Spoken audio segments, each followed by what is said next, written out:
Bom dia a todos. Antes de começar essa conversa com vocês hoje, iniciar esse bate-papo, eu queria agradecer a Jesus Cristo, nosso mestre bendito, que é o regente dessa conversa de hoje de manhã, que a gente vai fazer uma viagem no tempo. Já fiz várias palestras, mas hoje nós vamos pegar na mão do tempo e voltar lá para trás, lá nas areias da Galileia. Nós vamos fazer um passeio com Jesus, fofocando com Jesus.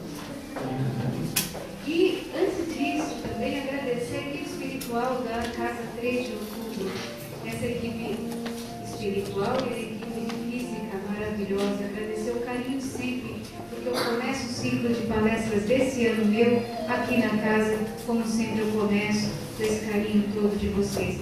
Muito obrigada, me emocionei muito a recepção que eu tive e a todo esse carinho. Eu espero poder retribuir tudo isso que eu recebi hoje da Banda Sol de Outubro, que é uma banda que eu tenho um carinho muito enorme pelo trabalho, pela seriedade, pela nova mudança, pelas fases da vida, por eles mostrarem aqui hoje que é possível recomeçar sim, e é possível recomeçar com harmonia, com fé em Deus.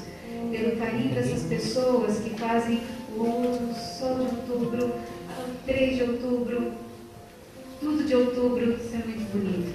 Então, eu queria que a gente agora, nesse momento, e hoje eu vou pedir licença, porque tem umas flores lindas aqui, nós vamos sair daqui hoje com flores nas mãos, nós vamos sair daqui hoje sentindo Jesus Cristo conosco, porque um dia Chico Xavier disse que só falar Jesus Cristo, pronunciar esse nome, a gente já entra numa psicosfera diferente.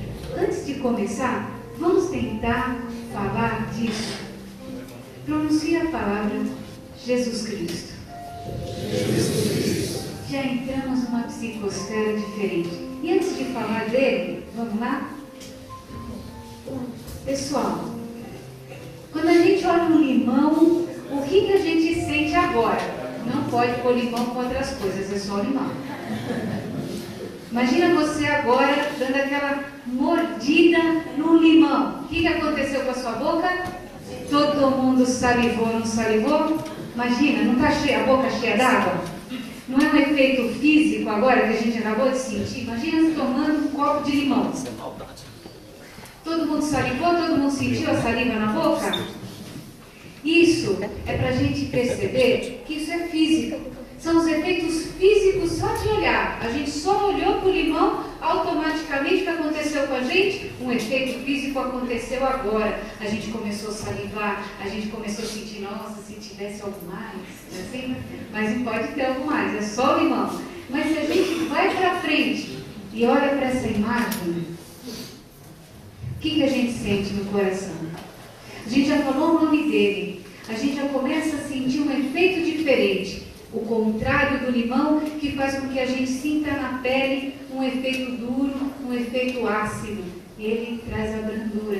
Quando a gente olha e se remete a essa imagem, apesar que nós espíritas não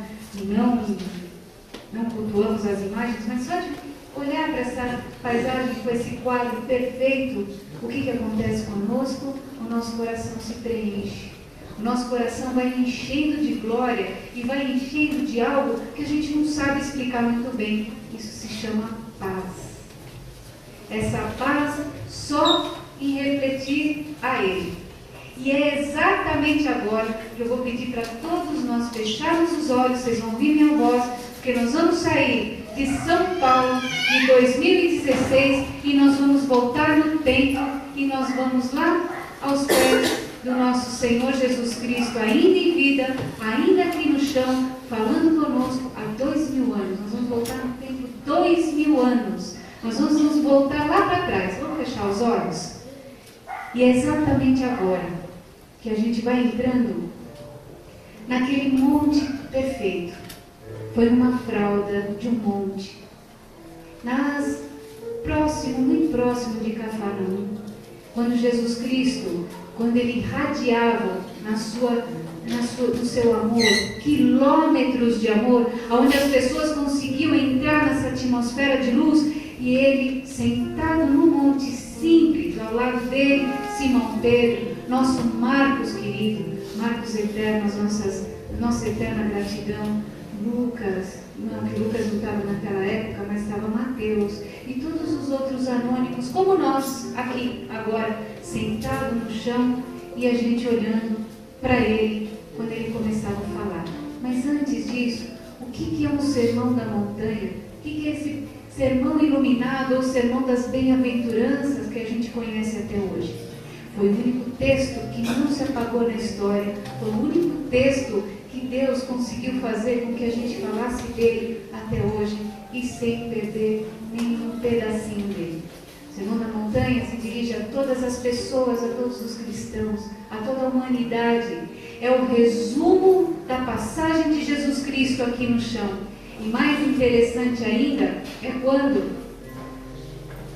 as bem-aventuranças, porque eu queria falar o sermão inteiro, mas infelizmente não vai dar tempo. Vou falar só das bem-aventuranças para nós.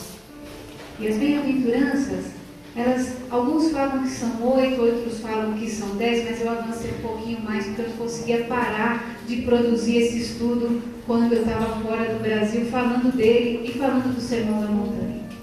E aqui, o Sermão das Bem-aventuranças, que foi esse fragmento, foi a coisa mais perfeita, porque quando eu montava em cima de Marcos, em cima de Mateus, no Novo Testamento, eu peguei Allan Kardec do lado e percebi que os dois tinham grandes semelhanças. E aí, nós vamos falar desse bem-estar que nós temos que sair daqui hoje. Dessa bem-aventurança tocando o nosso coração e fazendo com que a gente consiga olhar para frente com esperança, com coragem, de se levantar, porque Jesus Cristo, nesse momento, olhando nos nossos rostos, Ele sabia a dor de cada um, o sofrimento de cada um, a necessidade de recomeçar de cada um, e Ele dizia com os olhos brilhantes às pessoas aquilo que era mais perfeito: se levanta e segue adiante. E aí, nós vamos agora começar a falar do sermão, e ele começa bem assim: Jesus, pois, vendo as multidões, subiu ao monte, e tendo assentado-se, aproximou-se os seus discípulos, e ele pôs a ensiná-los, dizendo: Bem-aventurados os pobres de espírito, porque deles é o reino dos céus. Olha, isso foi Jesus. E aí a gente voltando para o presente, olha o que a gente encontra magnífico em Allan Kardec. Ele diz da incredulidade, de quanto nós somos incrédulos muitas vezes, e nós, essa pobreza do nosso espírito, é o nosso orgulho que nos impede de ver adiante. É o orgulho da gente entrar nas nossas vidas e assumir as nossas vidas com as nossas próprias mãos, entendendo as nossas dificuldades, entendendo o quanto muitas vezes nós somos esses pobres de espírito, e que o maior desafio do espírita cristão é justamente vencer o orgulho, porque se a gente vence o orgulho, o reino dos céus, o reino preparado por Ele, nos espera lá adiante, mas ele começa aqui no chão. Bem-aventurados os que choram, porque são consolados. E olha Kardec. Olha Allan Kardec dizendo isso. Eu me aprofundei muito no estudo de Amélie Goudet. Amélie Goudet foi a companheira eterna de Allan Kardec. E eu tive a possibilidade de mergulhar um pouco mais nessa grande mulher, nesse ícone do Espiritismo. Quanto de Amélie Goudet não tem aqui nessas mulheres maravilhosas que sentaram à mesa, nas mulheres sentadas aqui me ouvindo, comigo, em todas. Allan Kardec sempre dizia, sempre se fala dele, mas ele teve essa grande mulher. E aqui, quando ela fala, quando Kardec escreveu essa passagem, existe um documento que diz que lá ele provava muito de sua fé. Quando também Kardec passou por momentos muito difíceis da sua vida, ele perdeu tudo em um determinado momento, perdeu tudo materialmente falando. Como nós aqui, né? Todos nós aqui, nós já perdemos alguma coisa material. Eu tenho certeza que ninguém passou impune nessa encarnação de ter um problema material na vida.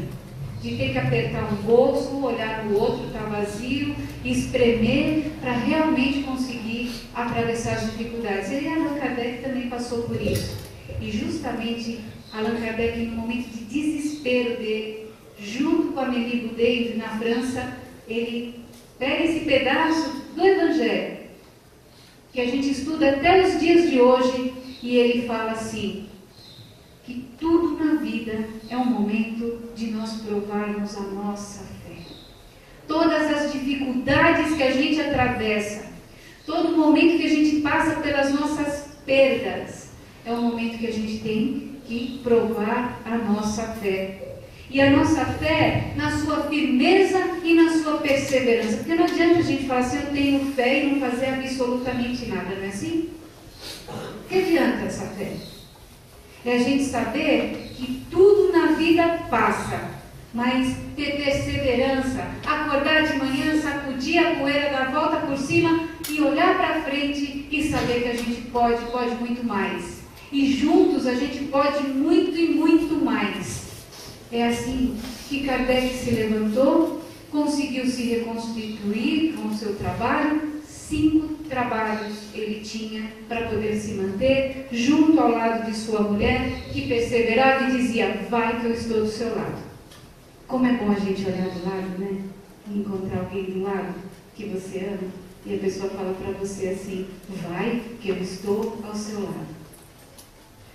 Não tem problema, caiu? Vai, eu estou com você, levanta. Sem julgamento, sem nada que a gente faz, porque a gente é espírita, mas a gente é inteligente, né? Porque a gente terceiriza, não é assim? Vai com Deus. Eu fico aqui, não é assim? Porque a gente é espírita, não é?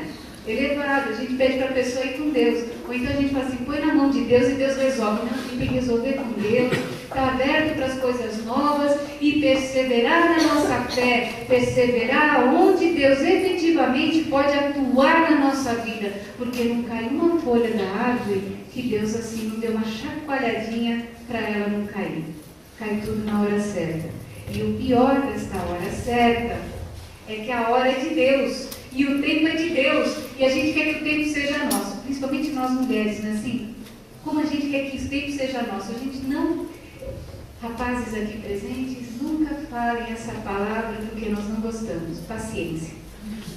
Paciência para os homens. Para nós não tem paciência, não é assim? Isso é um exercício de vidas que a gente vem exercitando, e exercitando, e exercitando. Não é assim? E aí, bem-aventurados aqueles que são mansos e pacíficos, porque herdarão a terra. Olha o que Allan Kardec traz para a nossa atualidade. Doçura, moderação, mansitude, afabilidade e paciência. Ele falou que a gente tem que o quê? Praticar, não é verdade? Essa prática da mansitude, porque quando nós estamos atravessando uma dificuldade na nossa vida, quando a gente tem uma situação, seja ela material, seja ela de doença, ou seja ela de uma perda de alguém que a gente ama, porque realmente preencher os espaços das pessoas que partem, mesmo sabendo que a vida continua, é um sabor amargo e a gente sente a falta. A gente sente a falta do cheiro, da briga, do amor, do carinho, mas faz parte da vida, porque um dia na vida, assim quando a gente se aposenta, a gente tem que se preparar para a saída, os planos de saída da nossa vida, às vezes do trabalho, às vezes dos filhos, que são os planos de saída, porque eles crescem, não é verdade? O filho cresce e vai cuidar da vida deles, e aí fica aquela sensação de ninho vazio no coração das mães, porque fica assim, meu Deus, eu criei tão bem meu filho, foi tanto leitinho, tanto todinho, e agora eu não sei se ele vai tomar o todinho e levar a blusa, porque as mães, elas deveriam trabalhar no Instituto de Meteorologia do Brasil, porque quando elas falarem vai chover e vai fazer frio, gente, leva a blusa, leva guarda-chuva, leva uma capa também, porque vai dar um dilúvio. E normalmente, nós quando estamos passando por essas fases, nós nos revoltamos, porque existem 5 grandes fases da nossa vida, seja para aceitar o luto, seja para aceitar uma mudança na nossa vida, seja para aceitar as diversidades que a gente vai atravessando. A primeira delas é que a gente entra numa briga eterna. Eu vou resumir bem para cá, porque isso aqui é um estudo muito grande, as 5 grandes fases. Quando a gente passa por alguma dificuldade, o que a gente faz? Se revolta, briga, xinga. Se passar alguém na frente, a gente passa o carro em cima. A gente não passa o carro em cima, porque a gente só passa em cima de aquelas lombadas, na verdade, porque nós somos espíritas, a gente não pensa assim, só lombada. E aí nós fazemos as pessoas que estão em volta de nós sofrerem porque nós estamos num momento de briga com a situação. Depois disso, o que acontece? Nós entramos num processo de renúncia. Meu Deus do céu, aconteceu. E agora, o que eu tenho que fazer? Eu tenho que deixar de fazer coisas para fazer outras. A terceira fase é como que eu vou iniciar uma negociação com Deus. Meu Deus, eu não tenho mais o meu filho, como que eu preencho esse espaço? Eu não tenho mais o meu trabalho de subsistência, como que eu preencho esse espaço? Como que eu me refaço? Como que eu me reencontro? Como eu me faço vivo de novo no chão? A quarta fase é a fase que eu vou começar com meus planos em ação. Se eu planejei aquilo com Deus, se eu renunciei, deixei de fazer, eu começo a encontrar alternativas. E a última fase é a fase em que eu entro em harmonia, mansitude, afabilidade, e eu vou ter que ter paciência, porque é a obra de Deus agindo sobre a nossa vida, reescrevendo a nossa história e levando a gente sempre para melhor. Bem-aventurados o que tem fome e sede de justiça. Eu adoro essa passagem, porque serão saciados. Como nós fomos juízes. Não é assim? Nós achamos tudo que se pode acontecer na Terra. A gente acha sobre a doutrina, a gente acha do vizinho, a gente acha dos nossos filhos, a gente acha de nós mesmos, a gente acha defeito na gente, não é assim? Se a gente fosse falar alguma coisa de bom agora, eu queria que todo mundo pensasse alguma coisa de bom sua. A gente ia ficar um tempinho ali, não ia? Peraí. Não. Mas se eu falasse alguma coisa de mal, a gente tem um pergaminho e a gente fica aquela pessoa que quando passa na rua, alguém pergunta para você como vai, você explica e a pessoa fala que desespero, porque você conta a vida e as desgraças e não conta as coisas boas da vida. Não é assim? E aqui, quando a gente fala isso, olha Kardec falando para nós em cima dessa bem-aventurança. Nós temos fome e sede de justiça. O que importa a ti? Segue-me, disse Jesus. O que importa a ti? Segue-me. Ou seja, não importa quem você é ou o que você seja, porque dessa vida a gente não vai levar os títulos que a gente acumulou, mas nós vamos levar o resultado daquilo que nós fizermos em prol de nós e em prol do próximo. E aí Kardec fala assim, que Deus não põe um fardo pesado nas costas de ninguém, mas Ele é o juiz das boas causas. É só a Ele que cabe os julgamentos, as escolhas erradas, equivocadas, tampouco importa, mas é a Ele que Jesus coloca a força da coragem e da nossa prece. Porque quando a gente acha muita coisa, normalmente nós estamos num profundo julgamento. Julgamento de nós mesmos e julgamento do próximo. Porque também nós somos muito pesados com aquilo que a gente erra.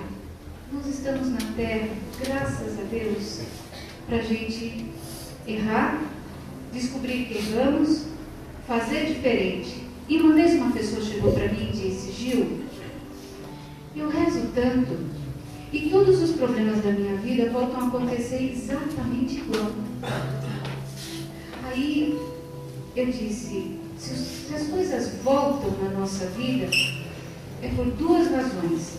Ou a gente não aprendeu na primeira vez que ela aconteceu, ou a gente aprendeu tão bem que Deus fala assim, vamos testar essa fé? Vamos testar para ver se essa pessoa aprendeu mesmo? E vai ganhar uma estrelinha no caderno? E vai voltar aqui no céu feliz da vida, porque ninguém quer ir para o umbral aqui, certo?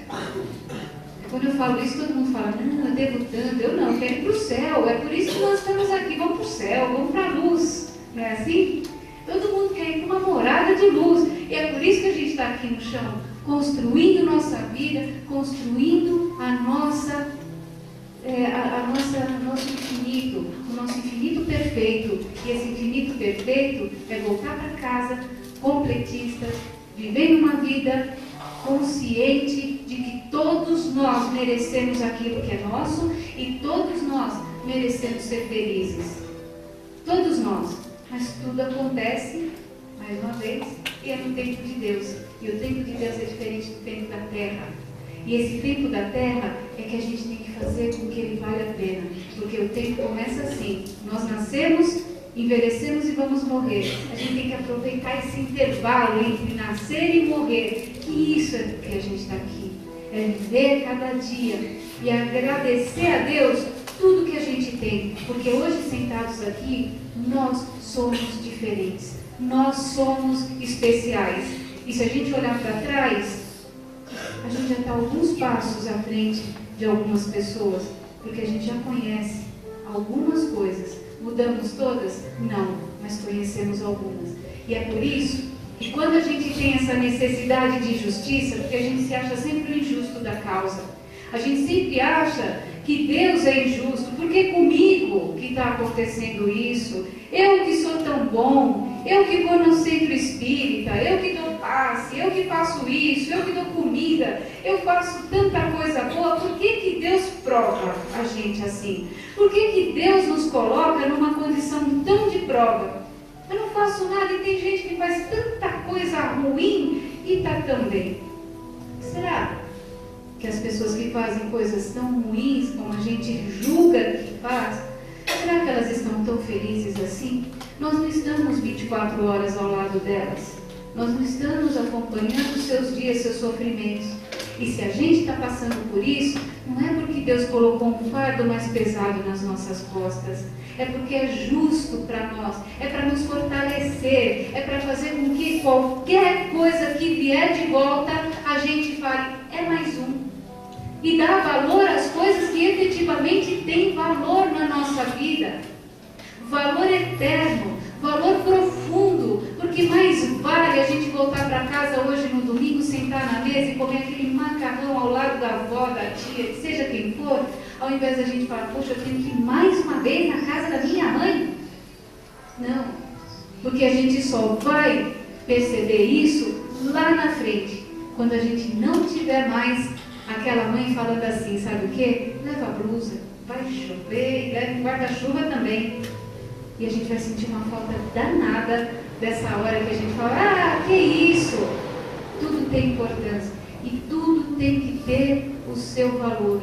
E para a gente encontrar esse valor, esse equilíbrio entre as coisas boas e ruins da nossa vida, está ali a prece. A prece alivia esse peso. A prece faz com que a gente veja a justiça de Jesus agindo sobre a nossa vida. Porque quantas vezes a gente quer pôr o dedo na obra de Deus e a gente desvia do caminho, cria um desvio e o desvio vem e cobra cada um de nós. A vida cobra de uma forma natural. A gente tem que deixar a vida fluir, colocar nas mãos de Deus, porque Deus é o grande arquiteto das nossas existências. Jesus Cristo é o grande executor dessa grande obra de Deus. E é por isso que a gente está aqui. Bem-aventurados aqueles que são misericordiosos, porque alcançarão a misericórdia. Olha que coisa mais linda. Não tem a coisa mais maravilhosa de ver Kardec dizendo assim, ó.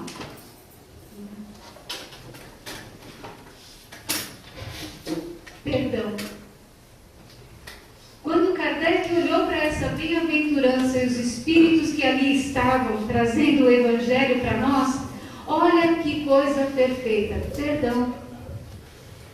E essa é a coisa mais difícil de se falar, né? Pedro chegou a Jesus e disse assim, Senhor, o que eu tenho que fazer com a minha sogra? Você sabe que Pedro sogra, todos sabiam que Pedro apóstolo era casado. E várias partes do Evangelho falam da sogra de Pedro. Ela teve uma importância na vida deles, como todas as sogras têm na nossa vida. Não é verdade? Não é verdade? Quem tem sogra aqui, levanta a mão. A minha é perfeita. Não são bacanas? São bacanas. impressionante, olha lá, todo mundo tem que assim, não, porque eu vou na casa dela hoje, tem que sorrir, vamos lá, né? Todo mundo bem. E é interessante que Pedro era uma pessoa bastante curiosa, porque ele tinha uma sogra e Jesus Cristo não teve sogra e aguentou de Pedro. Verdade? É maravilhoso você ler Mateus, você vê perfeita essa influência dela. E é interessante que Pedro foi tentado também. Quantos trabalhadores da obra espírita, quantos de bandas espíritas, quantos de trabalhos que fazem, quantos chegam em casa e falam assim, né? Lá você fala bem, lá você exerce, lá você tem tempo, e lá em casa? E lá em casa, todo mundo cobra, aí você fala, meu Deus, você fica com aquela consciência pesada de ausência, consciência triste, puxa, estou faltando na minha casa. E a gente tem que olhar que dentro do lar é a primeira escola em que a gente pratica o perdão. E Pedro, voltando a ele, perguntou a Jesus como que ele poderia olhar para a humanidade. E essa passagem conta, né, os estudos bíblicos, que foi uma desavença da sogra de Pedro, cobrando ele, porque quando Jesus começou a falar e se aproximar dos apóstolos, o QG, a sede principal, o quartel-general, era na casa de Pedro. Tudo acontecia na casa de Pedro.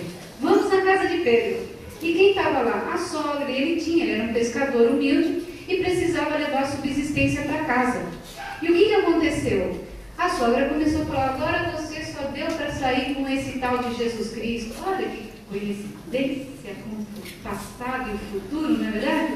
Agora você só fica lá, você só vai lá passear para Jerusalém, você tem que trazer o peixe aqui para casa, seus filhos, como que nós vamos viver? Aconteceu isso e Pedro, constrangido, consternado com essa situação, chegou a Jesus Cristo e perguntou, Senhor, o que eu faço?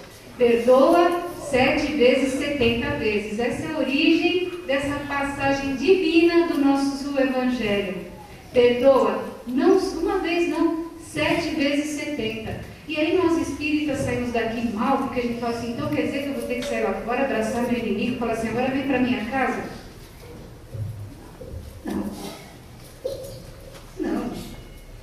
A gente tem que pegar as preces, olhar para os nossos inimigos com compaixão e misericórdia e entregar nas mãos de Deus. Porque muitas vezes a gente fala, vamos orar pelos nossos inimigos, aí a nossa prece começa assim, Senhor, abençoa os nossos inimigos, mas se eu puder dar uma ajudinha, faz ele pegar aquela ruazinha da direita ali, que é escura à noite, né?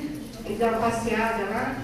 A gente cocria com Deus na questão dos nossos inimigos. Então a gente tem que olhar para os nossos inimigos, entregar nas mãos de Deus, colocá-los num bom altar de luz, deixá-los quietos, esquecê-los, que na hora certa, na hora que nós estivermos maduros, nós vamos reencontrá-los, reconciliar e vamos fazer a nossa vida fluir bem, sem a gente fazer as nossas pequenas vinganças invisíveis. E orar, usar a prece para quem está do seu lado, orar pelos seus amores, intensificar essa prece por você em primeiro momento e pelos seus amores. Bem-aventurados aqueles que têm puro coração, porque verão a Deus. E olha Kardec, fala de simplicidade e humildade. É curioso, porque onde a gente vai agora, existe uma palavrinha chamada crise, né? Não é assim? E às vezes a gente não percebe que a gente já tem tantas coisas construídas na nossa vida, e às vezes Deus nos tira algumas para a gente olhar para outras. Uma certa feita, faz poucos dias, um colega saiu do trabalho e aí ele voltou para casa e falou, estou numa dificuldade enorme, eu não consigo me encontrar com a minha esposa, com meus filhos, eu passei 30 anos da minha vida longe da minha casa e agora eu tenho que enfrentar o desafio de encontrar minha família. Eu falei, às vezes Deus nos tira o chão para a gente olhar para o céu. E quando a gente está muito no céu, Deus tira o céu para a gente voltar para o chão. Ele é o perfeito equilíbrio. E é interessante que quando a gente perde uma coisa, é porque outra coisa precisa da nossa atenção. E é exatamente esse momento que a gente tem que começar a simplificar a nossa vida. A nossa vida é muito complexa. A gente faz a nossa casa uma trincheira. Eu tenho um amigo que ele diz que quando ele entra na casa dele, ele tira o sapato do lado de fora, ele anda devagarzinho, porque se ele tremer, os bichinhos e bibelôs da esposa caem no chão e vem uma tempestade em casa. A gente complica muito a nossa vida. O que a gente tem hoje é suficiente para a gente viver.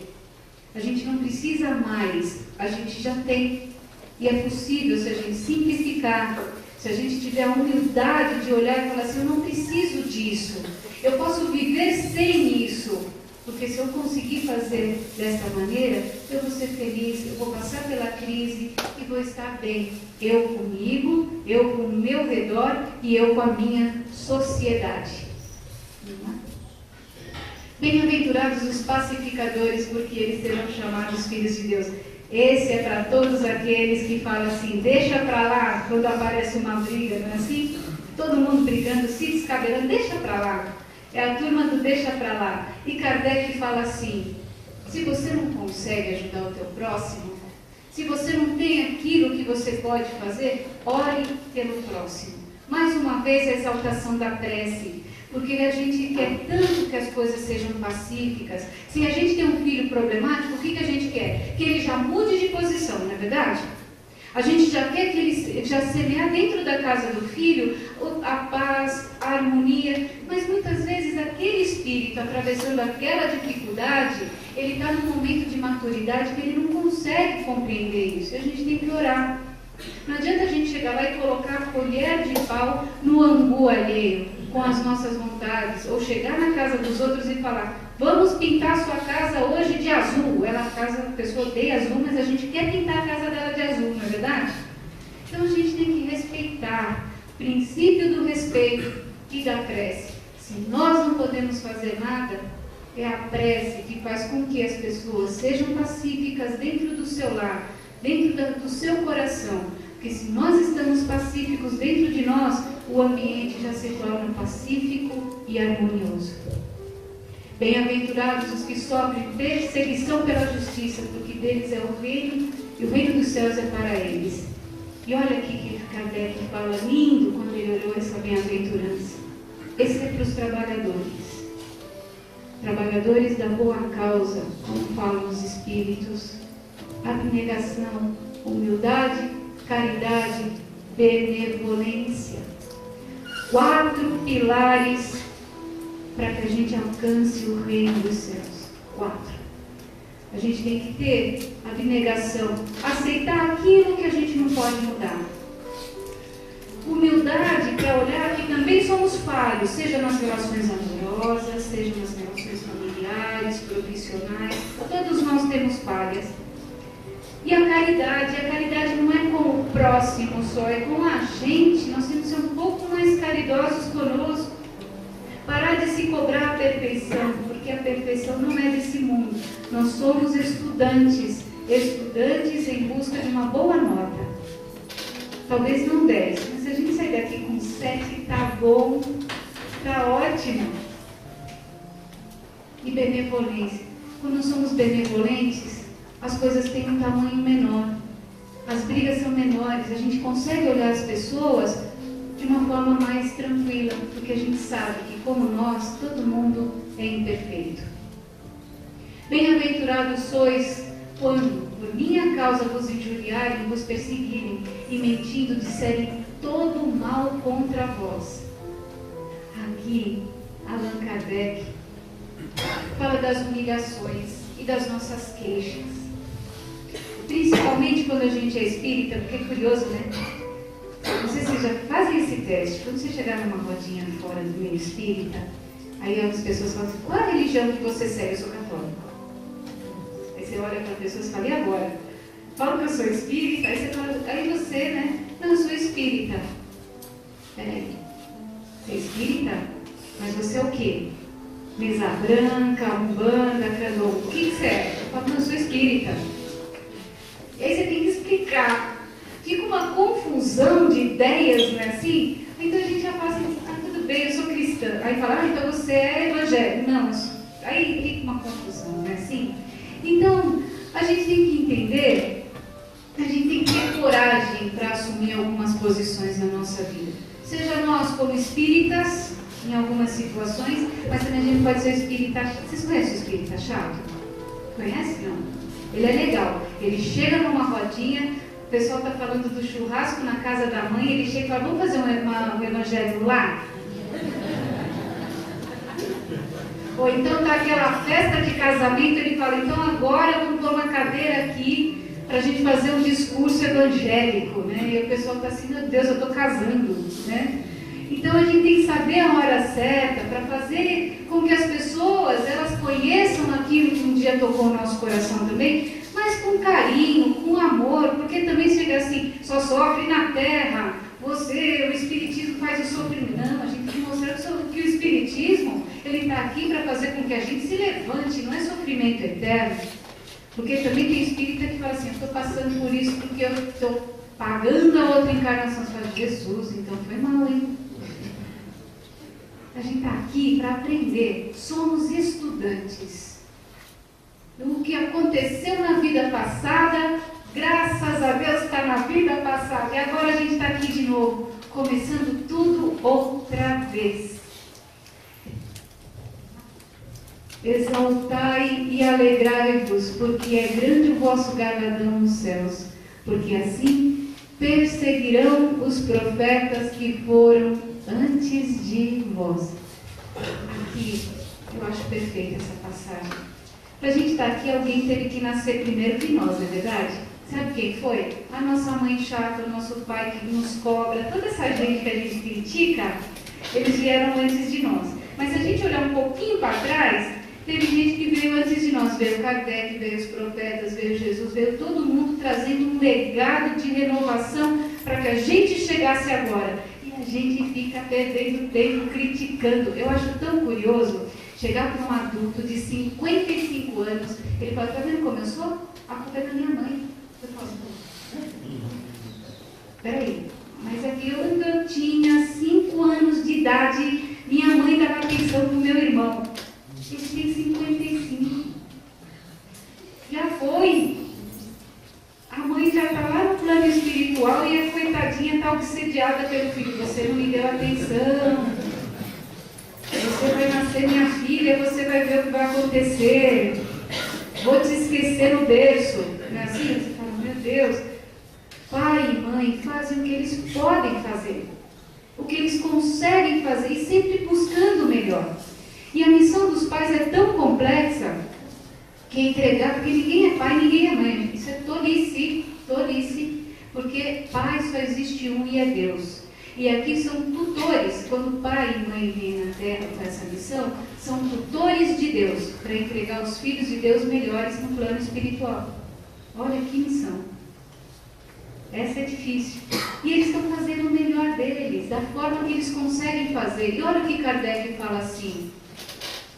Eu sou o rei, mas o meu reino não é deste mundo. E é interessante, por quê? Porque a terra aqui, nessa escola, a gente só está de passagem, nós somos seres espirituais, mas a gente tem que passar por elas até ali. Porque quem é que quer viver menos de 200 anos aqui? Eu quero viver 150 anos, que nem a rainha britânica. Que nem o Chico Xavier, saiu aqui bem velhinho. Quem quer morrer antes disso? Aproveitar essa encarnação. Gente, é tão difícil nascer. Chico Xavier dizia que morrer é mais fácil, né? Morrer é muito mais fácil. Mas reencarnar. E uma vez eu perguntei qual seria a estatística para ter uma ideia de quantas pessoas estavam no plano espiritual esperando nascer. Cada um de nós, se olhasse para trás agora, se fizesse uma olhadinha para trás, sabe a fila que está atrás de você? São 30. Se a gente fizer uma conta, que cada um vai viver mais ou menos 100 anos, porque é a média, 30 vezes 100, levando em consideração que a gente pode morrer com o fim da fila, olha o tempo da carne, que é diferente do tempo de lá, mas é um tempinho considerável. E ter gente planejando, olha o trabalho que a gente dá para nascer. Aí a gente quer morrer? Não, tem que viver. E viver, que não só buscar o reino que não é desse mundo, porque a gente sabe que não é desse mundo. Esse planeta de expiação de provas. Mas a gente tem algo de bom, é saber que do lado de lá, quando a gente atravessa como completistas, algo de bom nos espera. Vós sois o sal da terra, vós sois a luz do mundo. Olha que perfeição, o sal, porque o sal, né? No passado, o sal, ele valia ouro, peso de ouro, porque o sal era o que salgava os alimentos. E muita gente morreu por causa de 1 quilo de sal. Então, nessa época, a gente está falando das pessoas pegarem o peixe, salgarem o peixe, guardaram para poder se alimentar e assim ia. Porque não tinha geladeira na época de Jesus. Não tinha. Como uma vez um amigo veio me trazer um frango caipira, e ele matou no fundo do quintal. Eu falei, não vou comer o franguinho não, tadinho, o cara estava no fundo do quintal. Ele perguntou para mim, Gil, da onde você acha que vem o frango? Eu falei, da prateleira do supermercado. Né? E ele falou para mim, não, o frango vem do terreno, né? Vivo. Eu falava, não é possível. Então, quando a gente fala do sal e Jesus evoca o sal, é porque o sal ele comparava a peso do ouro. Nós somos como um peso de ouro na matéria e a luz do mundo. Ele faz a comparação entre a matéria e a luz de Deus, 2 pesos e 2 medidas. E ele fala o seguinte, os discípulos são o sal e a luz do mundo, trabalhadores espíritas, vocês são o sal e a luz do espiritismo. Porque ele fala assim, fora da caridade não há salvação.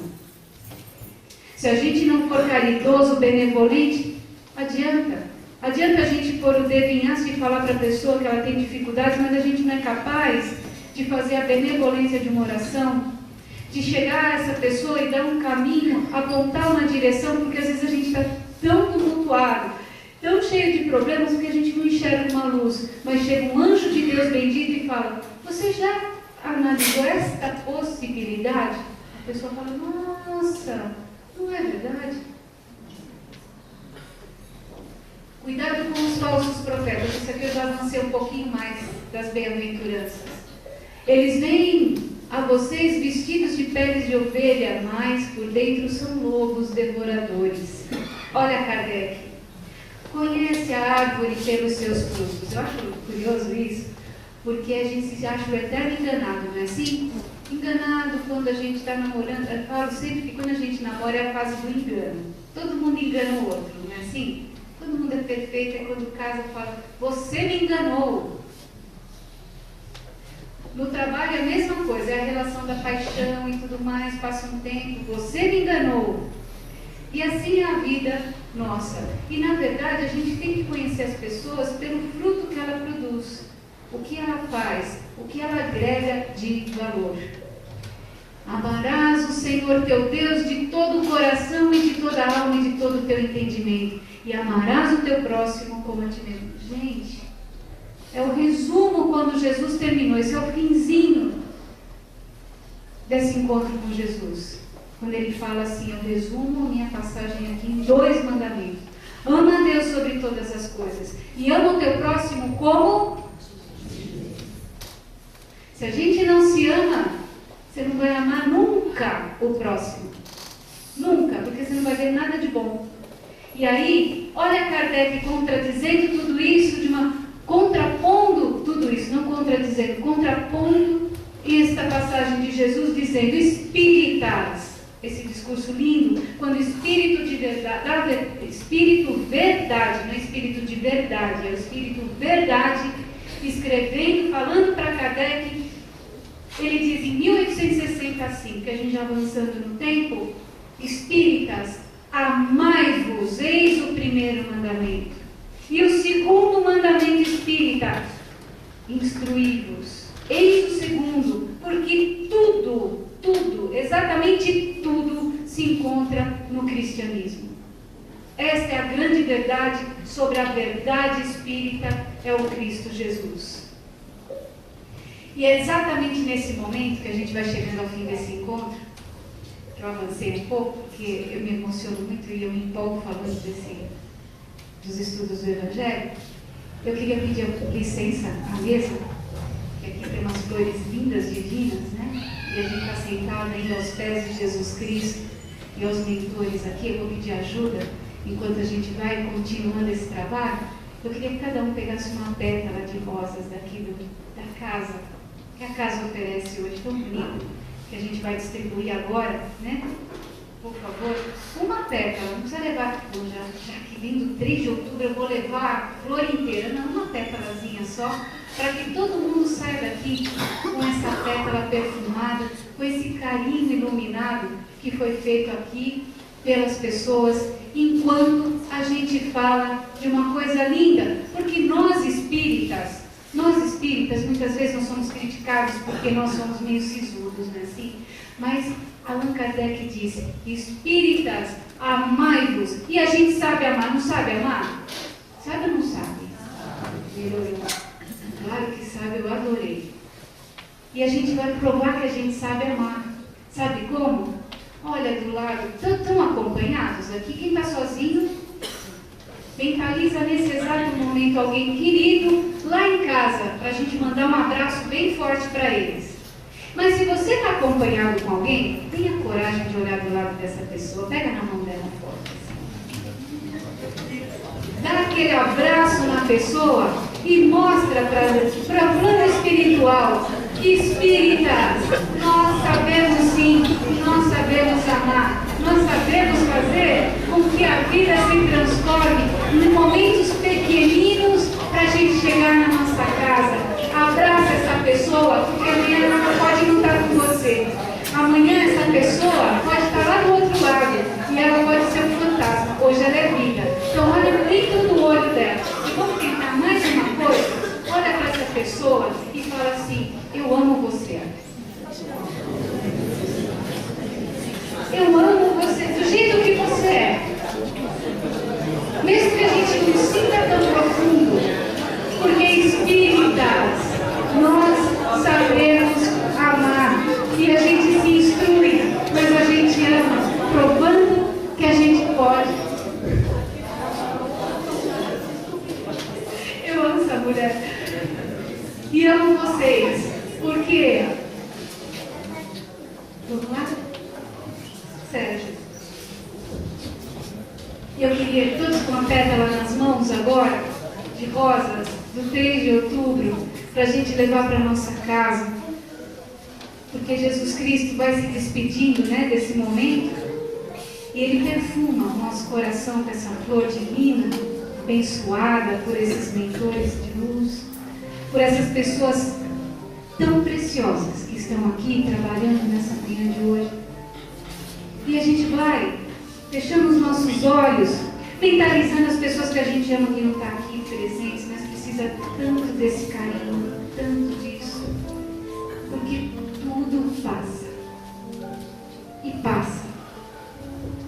Mesmo que a agonia pareça eterna, mesmo que a dor pareça sem fim, mesmo que a lágrima permaneça, mesmo que a dúvida lhe visite, mesmo que a solidão seja uma verdade e mesmo que as trevas sejam companhia, lembre-se, tudo passa, menos a luz do Cristo, que continua viva, próxima de todos os corações dos filhos de Deus, pelo Espírito Ferdinando, porque realmente resplandeça eternamente a vossa luz diante dos homens, para que vejam as vossas obras e glorifiquem o vosso Pai, que está nos céus.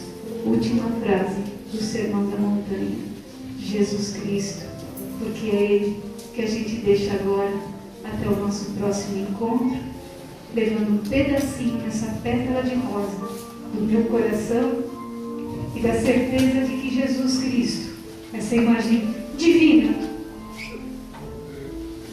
vai com a gente para a nossa casa, e a nossa casa é a nossa vida. Que Deus abençoe vocês, todos vocês, que tiveram a paciência de me escutar na manhã de hoje, e que Jesus Cristo seja presente, e que Maria, sua mãe, recolha todas as dores e lágrimas de cada um e leve no altar mais alto dos céus, e que lá repouse tranquilo, porque com certeza tudo na nossa vida passa. Muito obrigada.